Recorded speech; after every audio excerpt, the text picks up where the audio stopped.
नमस्कार दोस्तों, स्वागत है आपका आपके YouTube channel study with Surya में।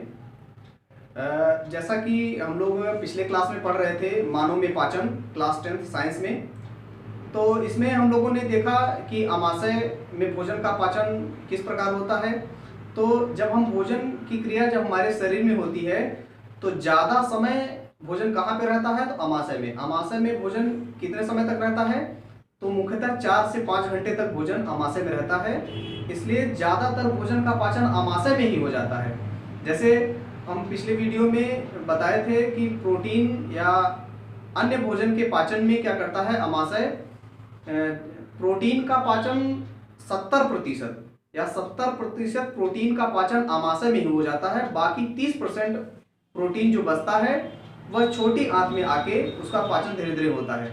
तो आज हम लोग इस वीडियो में छोटी आंत के विषय में देख लेते हैं। तो यहाँ से स्टार्ट करते हैं। सबसे पहले बात करते हैं छोटी आंत। छोटी आंत को इंग्लिश में हम लोग बात किए थे स्मॉल इंटेस्टाइन कहते हैं। इसमें छोटी आंत में ही भोजन का पूर्ण पाचन होता है। भोजन का पूरी तरह से पाचन कहाँ पर होता है, तो छोटी आंत। जैसे क्वेश्चन बना कि भोजन का पूर्ण पाचन या पूरी तरह से पाचन कहाँ पर होता है, तो भोजन का पूरी तरह से पाचन छोटी आंत में होता है। अच्छा, छोटी आंत भोजन को पचाने के साथ साथ भोजन का क्या करती है, अवशोषण भी करती है। तो ये भी क्वेश्चन पूछ सकता है कि भोजन का अवशोषण कहाँ होता है, तो भोजन का अवशोषण छोटी आंत में ही होता है। उसके बाद छोटी आंत के 3 भाग हम लोगों ने कल देखा था। छोटी आंत के 3 भाग, जिसमें था ग्रहणी, मध्यांत्र और शेषांत्र। ठीक, ग्रहणी को हम लोग डियूडीनम कहते थे इंग्लिश में, शेषांत्र को मध्यांत्र को जेजिनम कहते थे और शेषांत्र को इलियम कहते थे। तो ये छोटी आंत के 3 भाग हो गए। अब हम इधर एक फिगर, छोटे से फिगर के द्वारा, उतना अच्छा फिगर नहीं है लेकिन फिर भी जैसा है उसमें समझाने का प्रयास करते हैं। तो इसमें देख लेते हैं कि छोटी आंत के बगल में कौन कौन से सहायक ग्रंथियां होती हैं जो भोजन के पाचन में सहायता करती हैं। तो यहाँ पे देखिए, यहाँ पे अमाशय हो गया, ये हो गया अमाशय।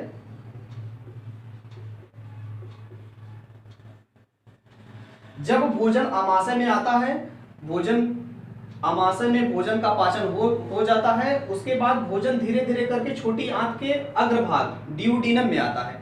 जैसे ही भोजन डियूडीनम में आएगा तो यकृत ग्रंथि और अग्नाशय ग्रंथि, ये दोनों ग्रंथियां क्या होती हैं, सक्रिय हो जाती हैं। तो इनको तुरंत सूचना पहुंच जाती है कि भोजन आ रहा है। तो इसमें 2 प्रकार के हार्मोन्स निकलते हैं। ये दोनों हार्मोन्स क्या करते हैं, यकृत को और अग्नाशय ग्रंथि को क्या करते हैं, सक्रिय कर देते हैं। तब जाके यकृत और अग्नाशय ग्रंथि क्या करती हैं, वहां से हार्मोन्स का सिक्रेशन करती हैं, वहां से एंजाइम निकालती हैं और वो एंजाइम आके धीरे धीरे क्या करता है, जो भोजन का पाचन नहीं हुआ है अमाशय में, वो छोटी आंत में उसका पाचन धीरे धीरे क्या करती कर देती है। तो उसमें कौन कौन से हार्मोन्स हैं, तो यकृत को सक्रिय करने के लिए एक हार्मोन्स है कोलेसिस्टोकाइनिन हार्मोन्स। क्या नाम है उसका, कोलेसिस्टोकाइनिन हार्मोन्स। क्या करता है, यह पित्ताशय को क्या करता है, सक्रिय कर देता है पित्त रस निकालने के लिए। और यह पित्त रस क्या करता है, भोजन के पाचन में महत्वपूर्ण योगदान देता है। जैसे यहाँ पे मैंने लिखा कि यकृत में पित्त रस का क्या होता है, निर्माण होता है। यहाँ पे छोटी सी संरचना बनाए हैं जिसे क्या कहते हैं, पित्ताशय। ये पित्त रस क्या होता है, पित्ताशय में आके इकट्ठा होता है। फिर जैसे ही कोलेसिस्टोकाइनिन हार्मोन्स का निर्माण होगा या सिक्रीशन होगा, यह तुरंत पित्ताशय को क्या कर देगा, सूचना दे देगा। और पित्ताशय पित्त रस को क्या करता है, छोटी आंत में धीरे धीरे करके भेजने लगता है। अच्छा, पित्ताशयी रस में क्या होता है, पित्ताशयी रस का पीएच कितना होता है, इसका पीएच 8 होता है। यह क्या करता है, भोजन को क्षारी बनाता है, यह एक क्षार होता है। यह पित्ताशयी रस या पित्त रस क्या करता है, भोजन का पाचन करता है। और जब वसा का पाचन करता है पित्त रस, तो उसे कहते हैं इमल्सीकरण। क्या कहते हैं उसको, इमल्सीकरण। उसके बाद क्या करता है, पित्त रस में कोई भी एंजाइम नहीं होता है लेकिन फिर भी भोजन के पाचन में क्या करता है, यह सहायता करता है। उसके बाद ये हो गया, ये तो हम बता दिए, भोजन को क्या करता है, क्षारी बनाता है, क्योंकि पित्त रस का जो पीएच होता है वो 8 होता है। अब हम बात करते हैं, ये तो बात हो गई यकृत से संबंधित। यकृत सहायक ग्रंथि है, पाचक सहायक ग्रंथि है, जो क्या करती है, पित्त रस का निर्माण करती है। अब हम बात करते हैं कि अमाशय के बगल में ही एक ग्रंथि और लगी होती है जिसे अग्नाशयी ग्रंथि कहते हैं। अग्नाशयी ग्रंथि से अग्नाशय हार्मोन्स निकलता है, अग्नाशयी रस निकलता है।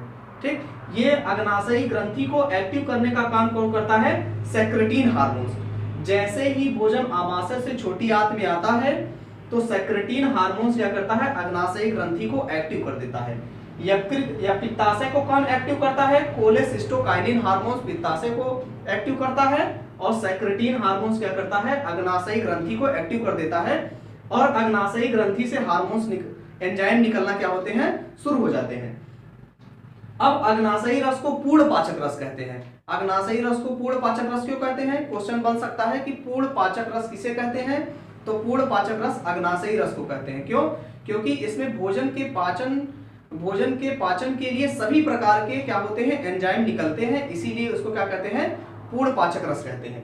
इसीलिए हाँ, तो इसमें देख लेते हैं कि कौन कौन से एंजाइम निकलते हैं। तो यहाँ एक है लेट, LAT, लेट। इसमें टी का मतलब है ट्रिप्सिन हार्मोन्स। ट्रिप्सिन हार्मोन्स क्या करता है? प्रोटीन जो 30% जो 30% प्रोटीन का पाचन नहीं हुआ था, 70% प्रोटीन का पाचन आमाशय में हो गया था, तो कुछ प्रोटीन बची थी जिसका पाचन नहीं हुआ था, तो उसका प्रोटीन का पाचन कौन करता है?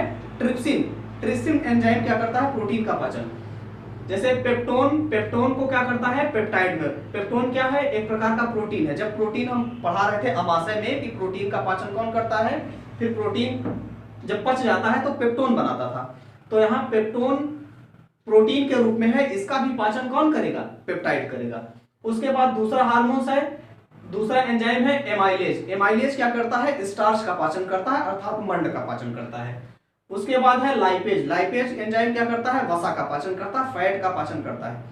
ये वसा, प्रोटीन और मंड तीनों का पाचन कौन करता है? अग्नाशयी रस से निकलने वाले जो एंजाइम है वो, इसीलिए अग्नाशयी रस को क्या कहते हैं? पूर्ण पाचक रस कहते हैं। तो ये छोटी आंत हो गया। अब छोटी आंत के विषय में थोड़ा सा यहाँ है कि छोटी आंत के आंतरिक सतह पर उंगली के उभार जैसी संरचनाएं होती हैं, जिसे क्या कहते हैं? विलाई कहते हैं। ये विलाई क्या करती है? भोजन का जब पाचन हो जाता है तो ये भोजन का अवशोषण करने में क्या करती है? मदद करती है। भोजन का पाचन हो गया तो भोजन को अवशोषित करती है। जैसे यहाँ पे ये है छोटी आंत, यहाँ पे छोटी आंत के आंतरिक सतह पर उंगली के उभार जैसी संरचनाएं हैं। यहीं पे क्या होता है? भोजन आ जाता है, यहीं पे भोजन आ जाएगा और यहीं से भोजन को क्या कर लिया जाता है? अवशोषित कर लिया जाता है। और इन्हीं छोटी आंत के विलाई में ही क्या होती है? रक्त वाहिनियां, पतली पतली रक्त वाहिनियां होती हैं। ये रक्त वाहिनियों क्या करती हैं? ये पचे हुए भोजन को अवशोषित कर लेती हैं और ब्लड में मिला देती हैं। और ब्लड क्या करता है? ऊर्जा या भोजन को लेकर, पचे हुए भोजन को लेकर शरीर के सभी भागों में पहुंचा देता है। तो ये हो गया छोटी आंत। उसके बाद हम बात करते हैं बड़ी आंत की। बड़ी आंत क्या करता है? बड़ी आंत में जल का अवशोषण होता है और बड़ी आंत के 3 भाग होते हैं। पहला है सीकम, दूसरा है बृहदांत और तीसरा है मलाशय। उसके बाद सीकम क्या करता है? यह सेलुलोज का पाचन करता है। सेलुलोज का पाचन करता है, किसमें करता है? शाकाहारी जंतुओं में करता है। लेकिन ये क्या करता है? बड़ी आंत के नीचे एक भाग होता है अपेंडिक्स। ये अपेंडिक्स भोजन के पाचन में सहायता करता है, लेकिन भोजन का पाचन करता नहीं है। और यह क्या करता है? अपेंडिक्स सेलुलोज का पाचन करता है। किसमें सेलुलोज का पाचन करता है? तो शाकाहारी जंतुओं में। मनुष्य में सेलुलोज का पाचन अपेंडिक्स के द्वारा नहीं होता है, क्योंकि मनुष्य सेलुलोज लेता ही नहीं है। ठीक, इसीलिए क्या करते हैं? मनुष्य में यह जो अपेंडिक्स है वह अवशेषी अंग के रूप में कार्य करता है।